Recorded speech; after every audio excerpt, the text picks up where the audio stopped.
Hello, everyone, and welcome to another episode of Ask VR. Out of nowhere, I said, let's do an Ask VR about Rahman. And actually, people are wondering, is it an anniversary? What's happening here? Actually, no, because I heard the soundtrack of Dil Bechara, and it struck me that the songs are so young and fresh. And like he's going to complete almost 30 years in the industry. How is he managing to sound so young and fresh? I'm saying you may like the songs, you may not like the songs, but I'm saying that it doesn't look like it's been composed by someone who started out his career in 1992. It sounds like like a young person today has made these songs. Whether the tonality, the instruments, the way the songs sound, it's just so like young. I mean, I keep saying that word, but that's what it is. So I thought, okay, let's just look at Rahman because he gave us this album, and let's just but then I don't think you really need an excuse to go into an A.R. Rahman discussion. So let's begin with a question from Anirudh Krishna. He asked, could you explain your reaction when you first listened to Chinna Chinna Asai? He's 97 born, and I really couldn't figure out the technical difference pre and post Rahman sir. Actually, I'm not that much older than you, but then, I can kind of tell you what happened. I think it's just a heavier sound earlier, because we were listening to live orchestration a lot at the time, right? When I'm saying heavier song, I'm not saying that, with Neelaraja's time or MSV's times or KV Mahadevan's times, there were no lighter songs. Sometimes you just have a guitar going or a very simple instrument or just a voice. I mean, there are these odd songs that happened, right? But the general sound was violins, accordion, like a symphony, like an orchestra playing. You'd have like many people playing. And what happened when Chinna Chinna Asai came was that just broke through the clutter by making this very different kind of sound.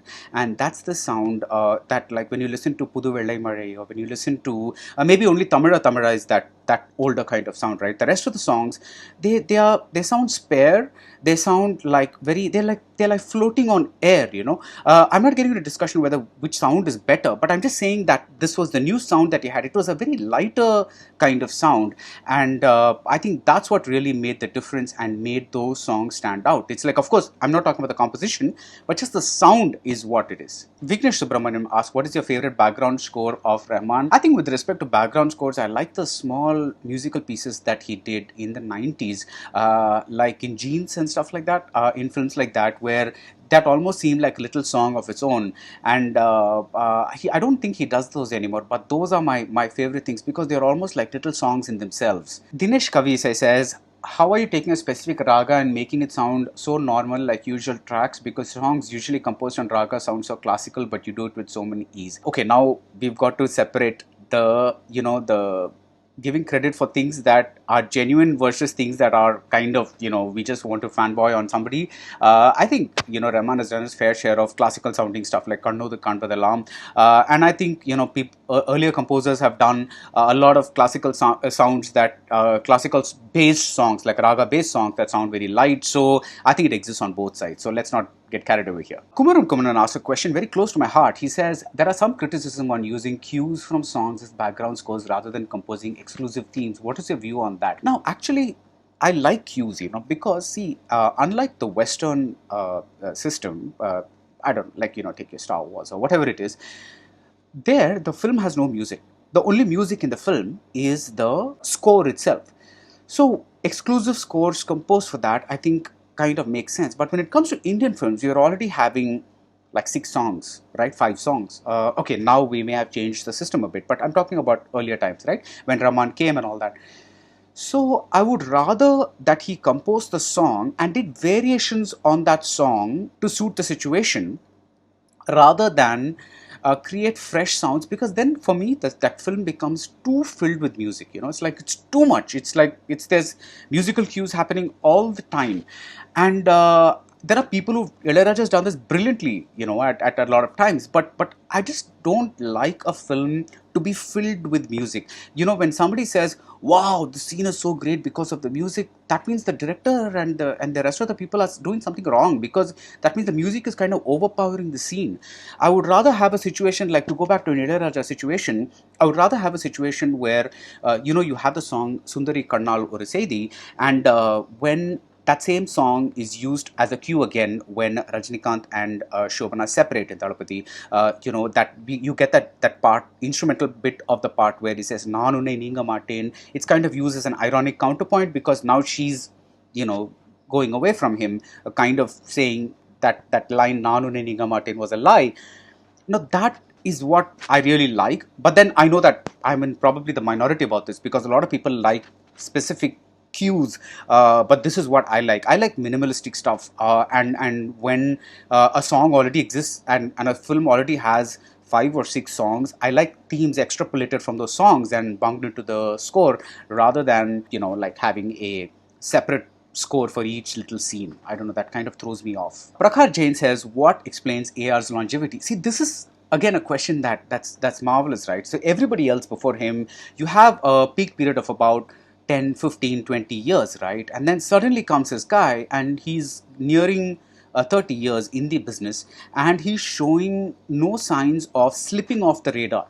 Now, again, I'm not talking about whether you like his songs or not. I'm just talking about whether he's still in demand, yes. Whether he's still the top guys still want him, whether a Rahman score still creates excitement among people who review music, yes. People who listen to music, yes. Among radio players, yes. Does the announcement of music by A.R. Rahman for this particular thing, does it create extra value for a movie? Yes. That has probably never happened in Indian cinema before Rahman, and I'm like, wow, that's a really really long time. You know, it's a really long time. And what explains his longevity? My theory is that he's probably the first guy who kind of not just went north properly, but went international. You know, like he thought international. What I mean by international is not just he really keeps up with the latest pop sounds, rock songs, like hip hop, whatever genre you take. If you listen to a current rap or hip hop album in the West by a group that is currently winning Grammys, right? That sound won't sound very different from an A.R. Rahman sound. And I think that's explained because he's always in the moment. You know, he never really sounds like somebody who's gone past it. He's always in the moment. He's always like again, go back to Chine Chine Asai and listen to Dil Bechara, the Tare Gin, that song, which I love. I think it's the best song of the soundtrack. You know, it's not like the same guy composed both of them. You know, that sounds like something else and this sounds like something else. So I think his longevity is explained by the fact that he just keeps, finding new ways to do things. And I think in film music, it's especially important because it keeps you from burning out. I think, if Rahman is asked to use the same keypad and the same instruments that he had when he was making Roja, I think he may have probably reached a point of exhaustion by now, saturation, because all the permutations and combinations might have been exhausted. But because he keeps, improving on what other stuff is out there, I think that kind of, brings in the longevity factor. But I would love to hear from you guys in the comments below. What you think has led to his longevity? Because it's really something that's very, very unusual in Indian film music, where there's usually a shelf life of about 15 to 20 years. And I'm not saying that people haven't made great music after these 15, 20 years. It's just that their name kind of plateaus. They're not as big a draw as earlier. That kind of stuff happens. Though they themselves might be making good music. But here, apart from the music itself, his name is still like a marquee name. It's a big draw. And I think that's really special. Sorry, Shaktiman says, the success of ARR was partly due to the audience's ability to invest time in songs by repeated hearing, or as they say, slow poison. For example, I hated Boom Boom from Boys at the beginning, but now it's my favorite song. Has that changed over the years? Like, you got to like it the first time, otherwise the audience gave it a second chance. I think again with this composer, the audience has decided that I'm going to give him a second chance. Though I kind of have always maintained that if a song doesn't work for me the first time, whether it's Rahman or anybody else, right? It's very rare that I go back and like it. I might find some interesting stuff in it, but unless there is a hook in it that, like, let's say a song lasts 5 minutes, right? Let's say I like something strange is happening the second minute, and I'm like, wow, okay, that's really nice. Maybe repeated listening of the song will then help me discover what that nice strange thing is, and kind of adapt to that. But if nothing at all grabs me in the 5 minutes of a song, it's very rare that I go back to that song and say, after 10 listens, oh wow, this is a great song. That's never happened to me, because at best I may get used to the song. I might not find it like as thing as, but it's never happened to me that I've completely disliked a song earlier and then now suddenly I'm like, wow, that's my world's favorite song. That's never happened to me. But again, I think the audience gives Rahman that chance to say, listen, I'm going to listen to you and say, I'm going to do this slow poison thing for you. And again, after 30 years, I mean, not after 30 years, but almost 30 years, and listeners are still doing that. They're still giving him that position, saying that with the rest of the people, I'm not going to do that, but for you, I'm going to create an exception and give you that slow poison thing. And I think that's again amazing. Google Vijay says, what is your favorite album of A.R. Rahman? Wow, that's like a really tough one. But I'm going to go with a cliche and say Dil Se, because I think that period of Rahman is my favorite. And he was just knocking out one great soundtrack after another. 1947 Earth, just one after another. Delhi 6 is another favorite album of mine. I love OK Kanmani also. I don't know why so many people give that album such a bad rap, because it's like, I really love the songs in that movie. They're really light and lovely and they fit the situations beautifully. I don't know why like people keep saying Alai Paide. I actually think OK Kanmani is a better album than Alai Paide. I don't know. It's like again, one of those things where I'm the complete minority, but I just love that album. Sharat97 is asking a controversial question. Would I be correct in saying that A.R. Rahman's predecessors like Ilayaraja lacked his ability to adapt to the times and explore various genres like rap, etc.? Also, which new age Tamil filmmaker would you love to see work with A.R. Rahman? See, I don't think that you also have to consider the kind of films that are being made and the kind of audience that was there, right? Film music is made for the audiences, and when you have the audience listening to a largely Indian kind of sound, you have like, so Ilayaraja's biggest credit is to kind of get audiences used to a sound that was not heard to that level before. I mean, you're talking about a song like Sendura Puve in Padanaru Vaidinile, which is like this village song where this girl is coming in and talking about her desires and stuff like that. Like, I mean, like her it's like a state of mind kind of song, right? And you have a village song and a lovely full-on Western classical music orchestral score. And that fusion of the what you're seeing, which is basically this girl in a davani and like in a village setting, and just kind of going about, and the score which is intensely Western classical and stuff like that, mixed with folk sounds. That's amazing. So I don't think we should go back and say who did this, who did that, because at that point in time people do what they think is right. And it's also about interest, right? It's like Ilayaraja was fascinated by that particular Western classical mode, and he's done everything from, he's even done a song in a polka beat, which is like in Gobara Vasalile, I think. Yeah, Gobara Vasalile, that film. He's done a song with a polka beat. So he's done all kinds of stuff. But I don't know if rap and stuff like that were that like prevalent at that point in time. I think that's more like a 90s phenomenon, and so at the peak of Ilayaraja you never had that kind of stuff. But if you want to listen to rock songs, there's plenty in Ilayaraja's work. There's MSVs before that, so you have like stuff. I mean, I don't think you should do that comparison as to which new generation filmmaker I would like to see with A.R. Rahman. I would say Manikandan. I don't know why, but I just feel that they would be able, Manikandan would be able to push Rahman to a kind of a new zone that he's never been before, because I love what Manikandan did with K in Andavan Kattalai, and that sound beautiful. I mean, like that whole score is wonderful, and I really want to see what those two can do together if they come together. Shivas here says, I personally feel ARR is the only composer from India who has the potential and mass appeal to do independent music. Scoring music for movies has restrictions because it needs to satisfy the story, etc. Agreed. Yeah, but I think even if he makes independent music, I don't think many people are going to listen, because in India, music is mostly film-bound music. When I think about the large, the mass kind of stuff, I don't think independent music has really, even after all these years, people have been trying from the 70s. You had people like Nandu Bhende and all these people. You had Sharan Prabhakar. You had all these other people trying to carve out a niche for themselves outside of film music.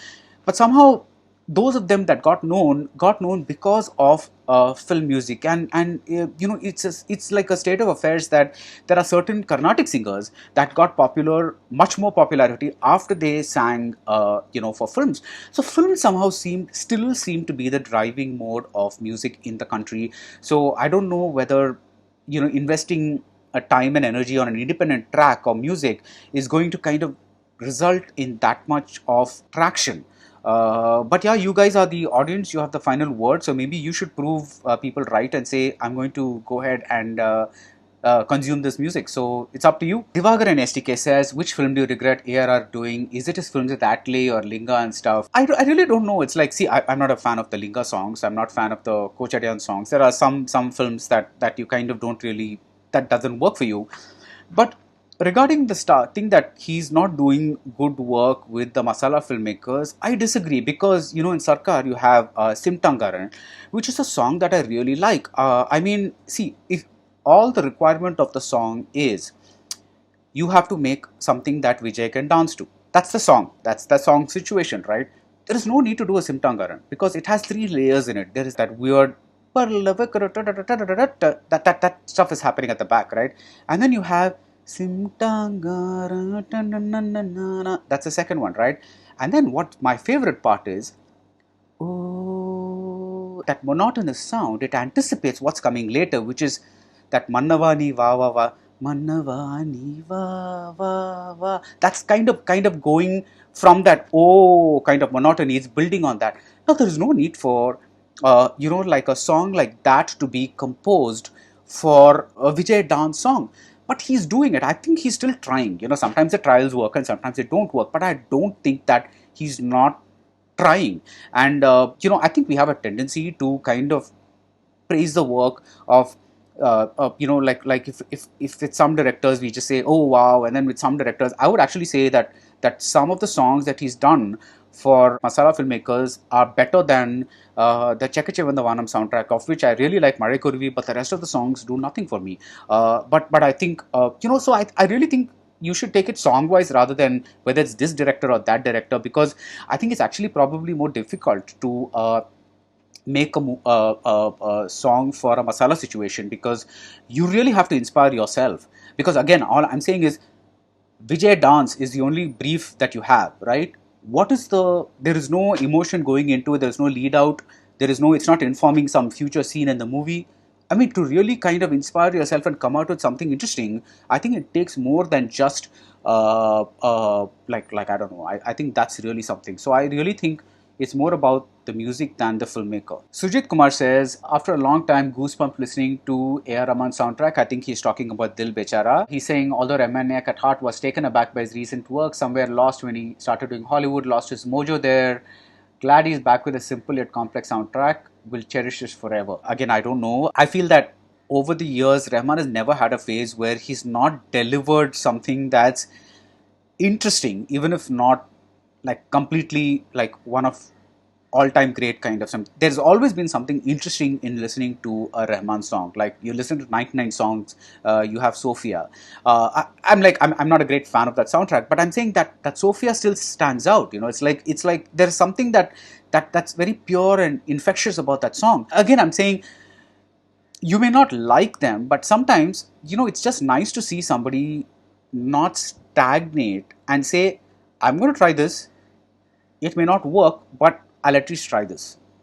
And I think that's part of what keeps Rahman going, because we don't settle on one zone and say, okay, this is Rahman, he's exhausted himself, and now let's move on to the next composer. Because that this is Rahman line, it keeps moving, it keeps going everywhere, all over the place, so that we are never able to decide on which is Rahman. So every time he comes out with something, which is not to say he doesn't come out with this underwhelming stuff, but I'm just saying that generally speaking, there is always a level of interest happening in what he's doing. So I disagree when you say that it's like there's one phase of his that where he was more creative than the rest.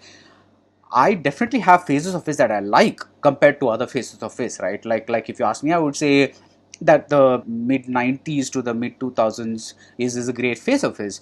But that doesn't mean that I don't look at what he's doing now, and kind of it's not like he's gone and now he's lost his mojo or something like that. I really disagree there. Dr. CGS says every generation has a dominant music director in Indian film industry, both up north and southern parts of the country. Was ARR the first to be a pan-Indian musical superstar? Yeah, AR is the first pan-Indian musical superstar, because he's like, people down south always remain down south, and people up north remained all up north. And even when soundtracks like Aradhana became hits down south, I don't think people were actually going, "Ooh, let's listen to the next SD Burman soundtrack." They were just like, "Oh, Rajesh Khanna Padon, let's just go listen to the songs." That's pretty much it. So the identification of the song and the soundtrack, or the composer, wasn't really up there. But I think Rahman, because of Roja's success, pan-Indian success, kind of crossed over, and also because of his sound, which was that sound that crossed over easily, and spoke to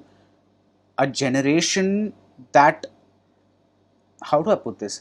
The sound that generally was like as consumable south as north. I mean, it kind of like it was this nice mid-range where, like when you listen to Kadal Rojavi, right?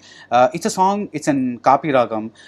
It's like you would think it's a very classical Carnatic Ragam. But the point is that when you listen to Roja Janeman, which is what the song is in Hindi, it doesn't sound like it's a Carnatic song. That's what I mean. It's like there's a certain lightness to it that goes beyond the Ragam phrasings and all that kind of stuff. So I think that's what really made him like this pan-Indian kind of guy, because his roots were not rooted in the south or the north, but because he grew up listening to pop and rock and all that kind of stuff, he had a more, let's say, international kind of sensibility, and that's what really made him that pan-Indian superstar.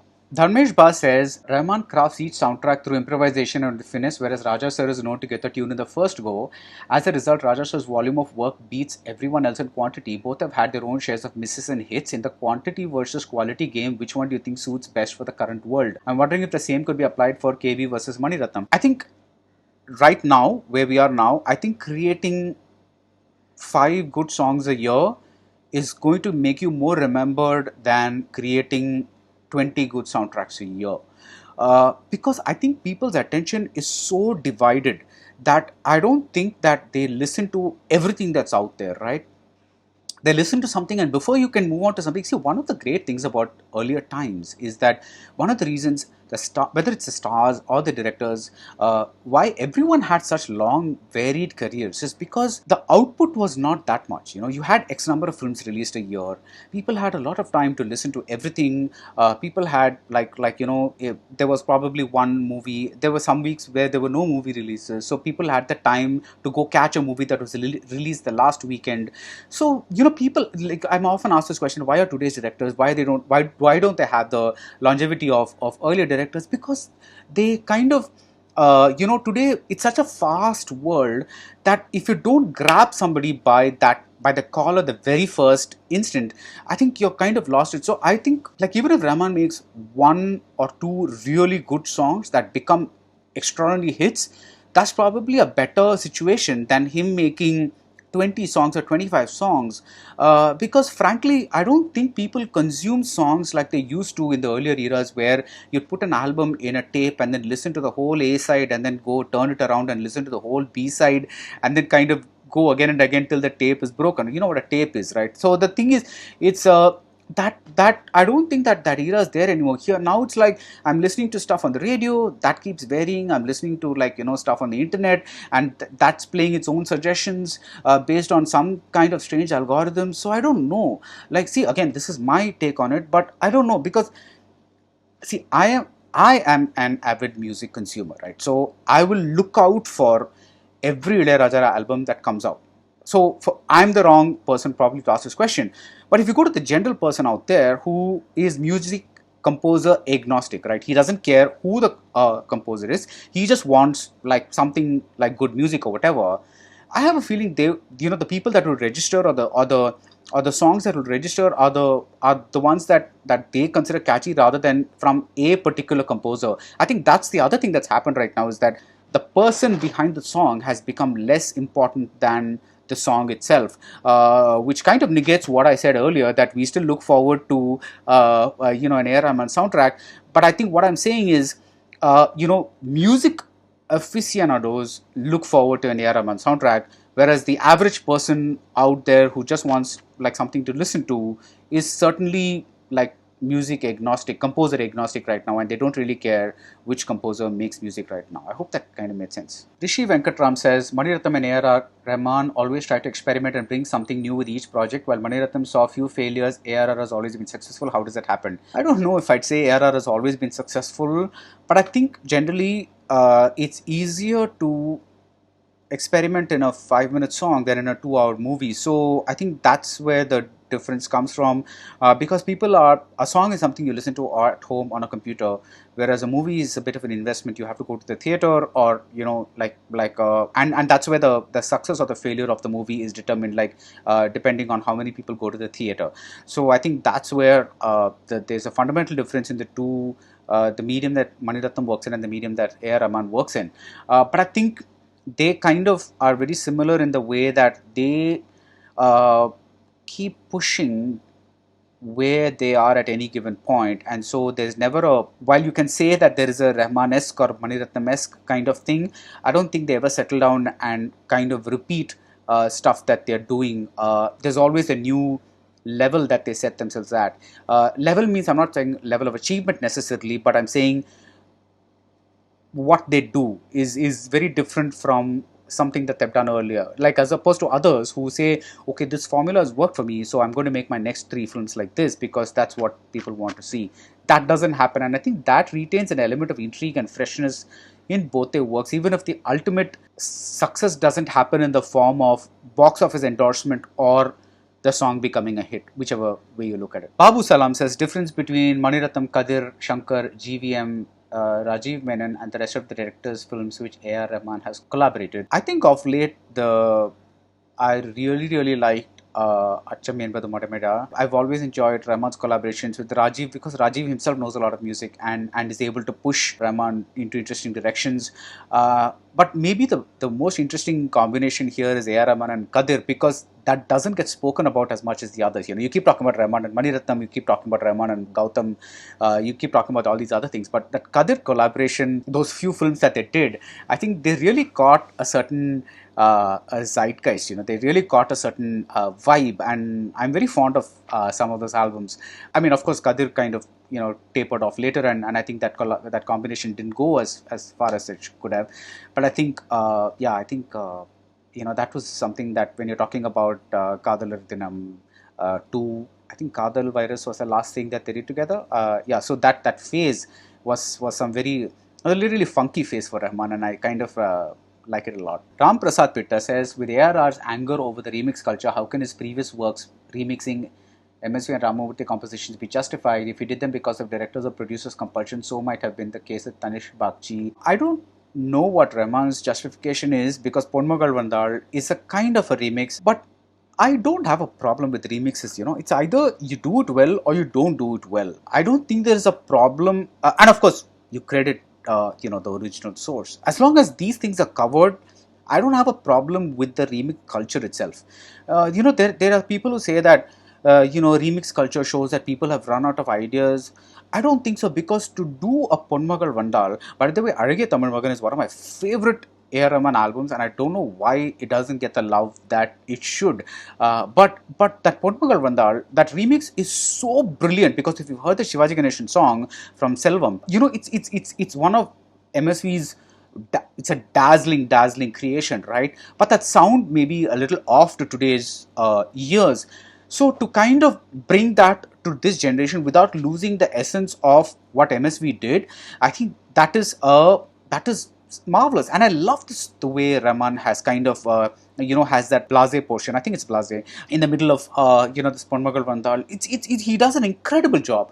So I think as long as Rahman crediting Viswanathan, MS Viswanathan, and as long as we know that this is it's not like he's made a career out of remixes like some other people. So I think it takes a special level of creativity to take an existing property and kind of build on it, as much as it takes to kind of think, because a lot of people, what they do with remixes is they just add like modern beats and stuff to it. They don't really tinker with the song as such.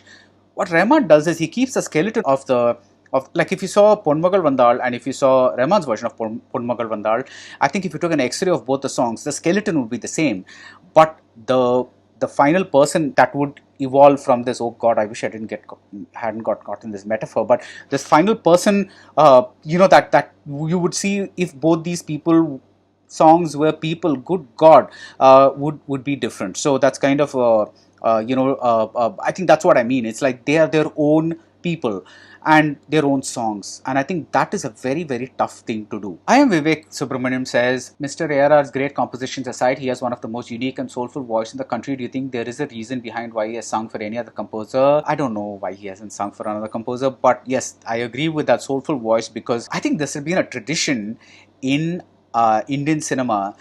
Take S.D. Burman's voice, take R.D. Burman's voice, take MSV's voice, take Ilaiyaraaja's voice, take Rahman's voice.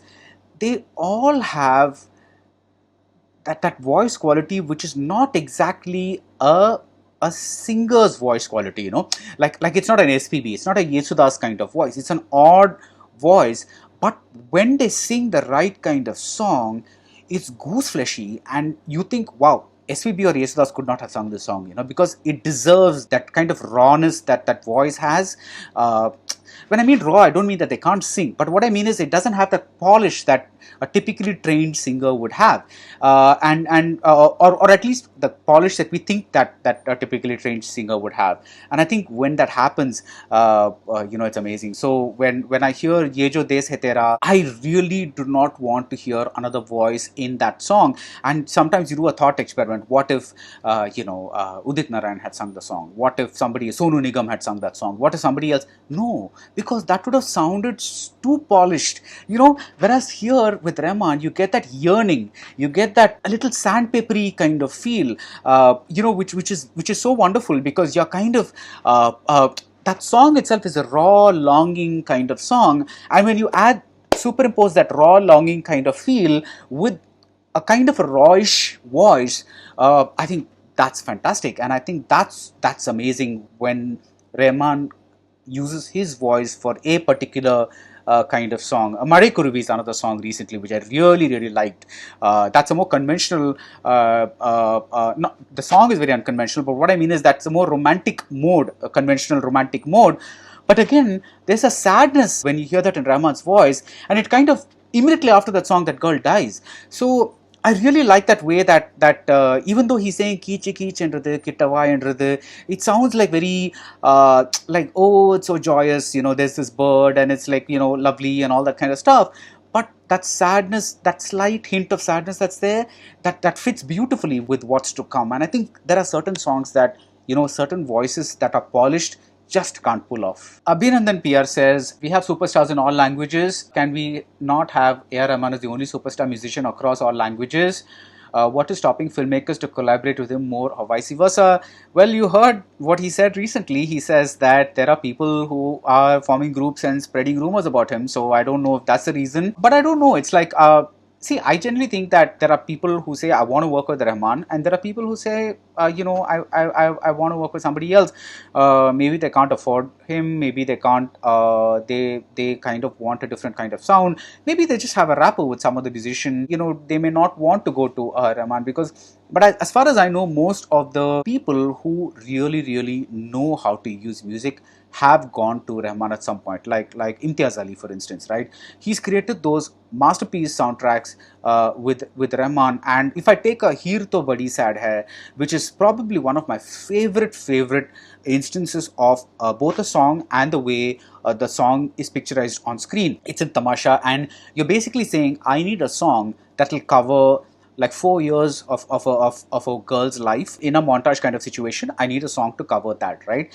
So, and that Heer Ranjha thing is going on in the background.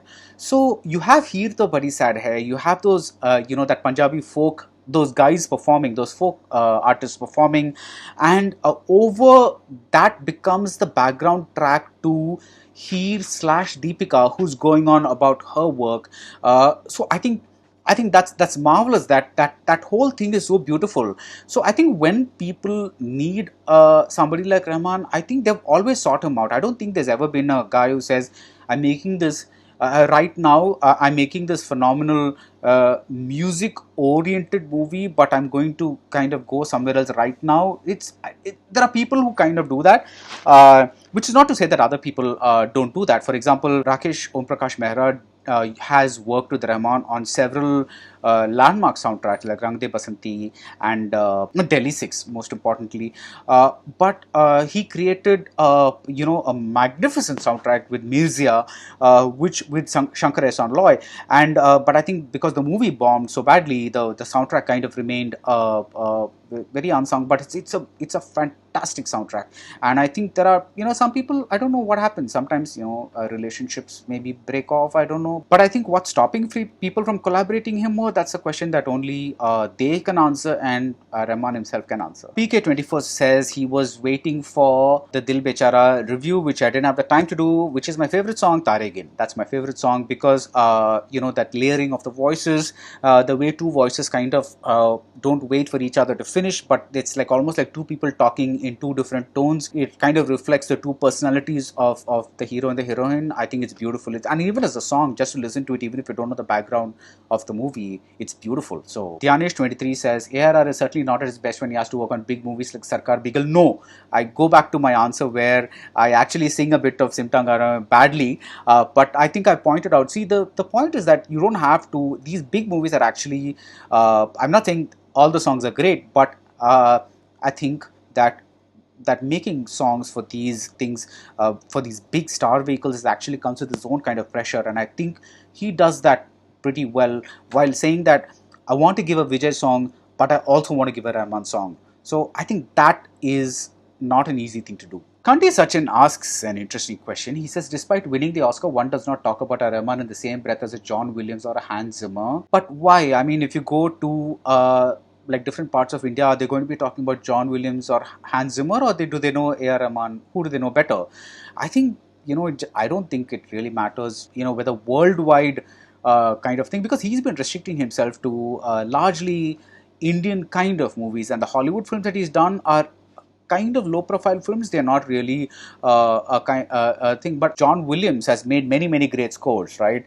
But he is known for the Star Wars films. Those became extraordinary blockbusters, and the music became so iconic that today everybody knows John Williams. But if you go back to this fantastic jazz soundtrack that he created in, I think he did the Crest File, if I'm not mistaken. But that's like a great soundtrack, and nobody knows of that soundtrack. Those soundtracks that people do, they remember Hans Zimmer because he's doing these Christopher Nolan movies. So I think the bigness of the movies gets certain people recognition, but it's the same thing as a Rahman, Shankar Rahman, Maniratnam Rahman.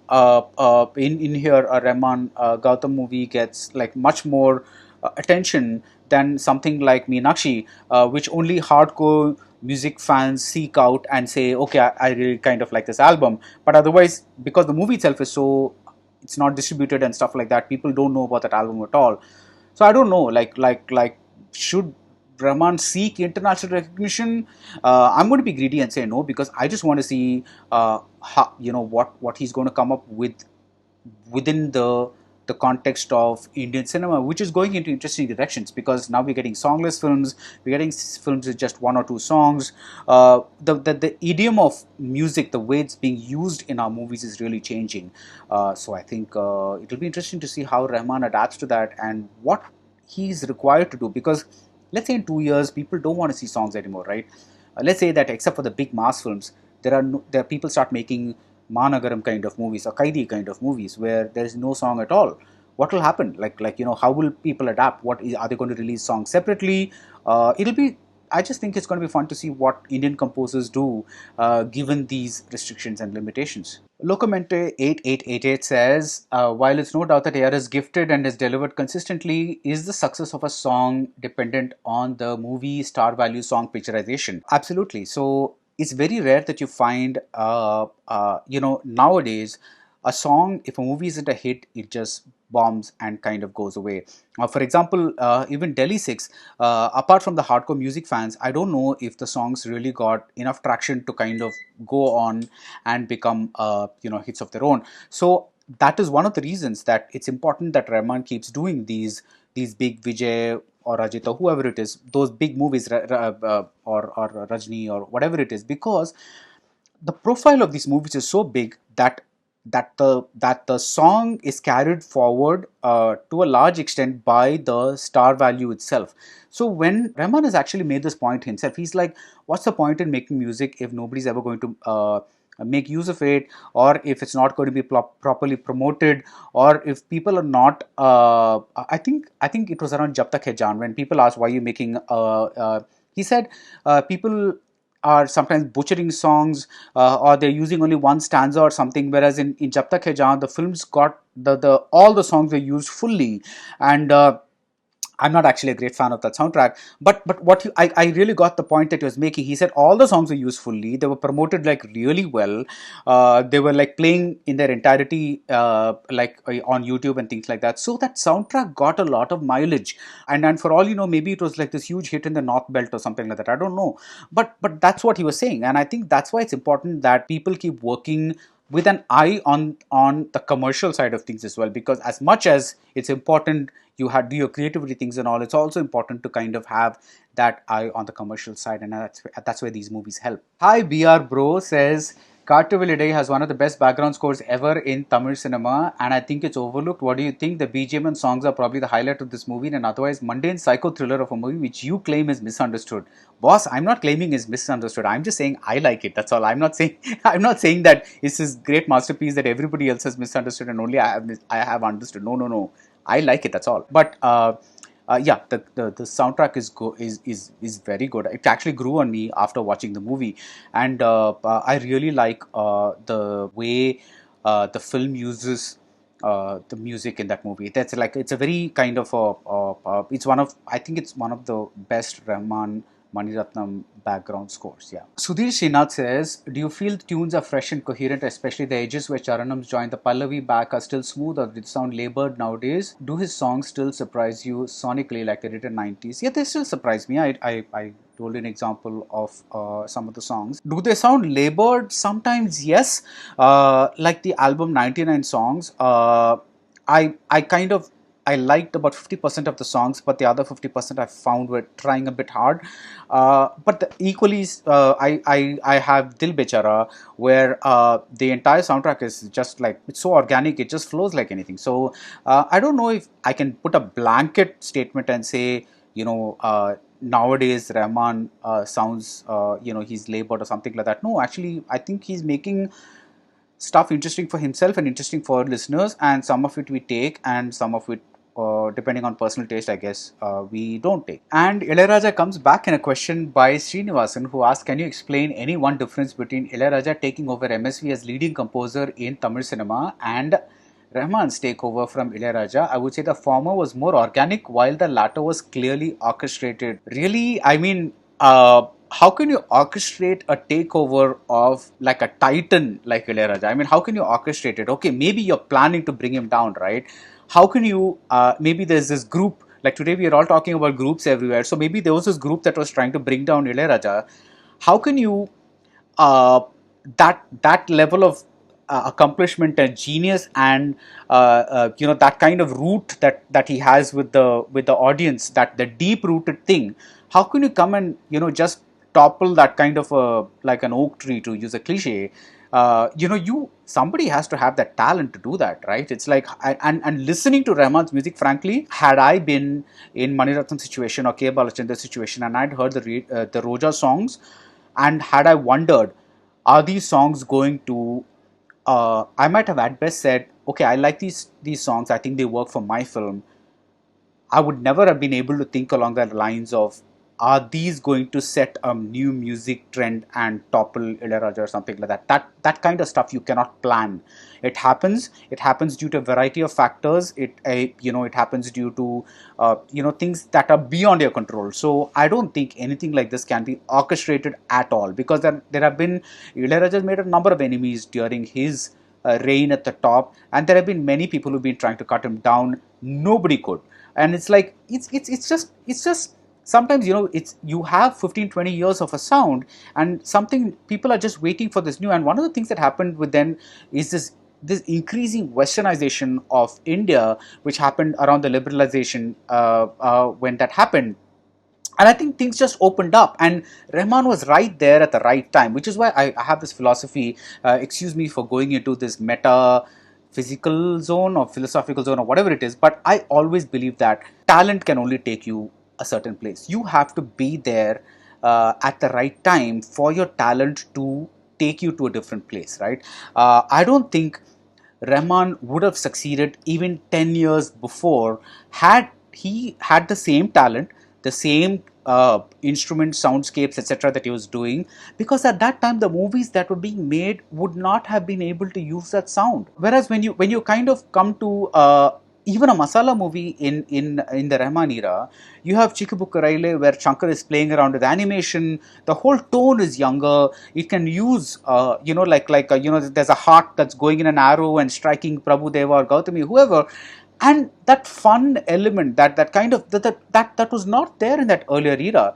So I don't know if Rahman's sound would have worked even if he happened. It just like he was there when liberalization happened and when a new type of a movie was ready to be made. Because if you look at even the 90s masala films, they're very different from the 80s masala films. So when that was there, he was right at the cusp and he was waiting with his sound, with his kind of a thing. Again, you can't plan all these things, this is not some well orchestrated coup. I just think sometimes with all the talent that you have, with all that everything else that you have, being there when something is bound to happen. Rahman will probably call this God. I call it being there at the right place at the right time.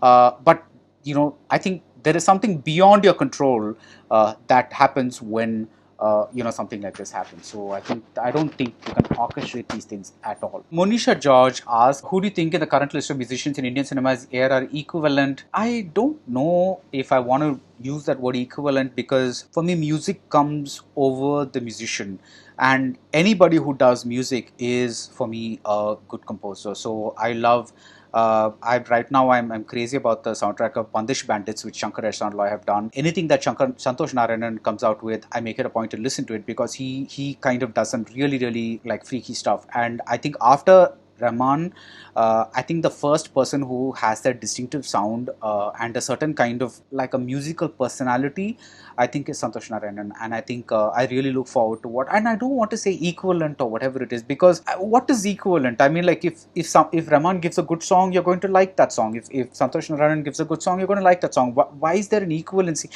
I would say the equivalency comes in, will Santosh last as long as Rahman? See, then you're talking about some kind of will Santosh be able to hold on to whatever position he has as long? Those are the things where you can say you can kind of look back and say put a definite number or a figure to something and says that's they are equal at some level. Otherwise, it's like comparing Federer's game to Nadal's game.